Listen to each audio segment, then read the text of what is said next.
How to redirect your website in DirectAdmin. We assume you have already logged into your DirectAdmin account. In the Account Manager section, click Site Redirection. From this interface, you can create new redirects and manage the existing ones.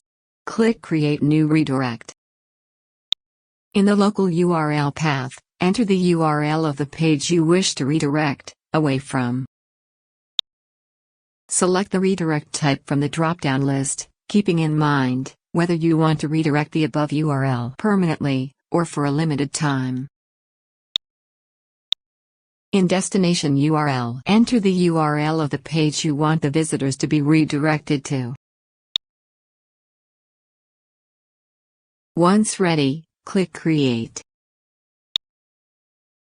Success!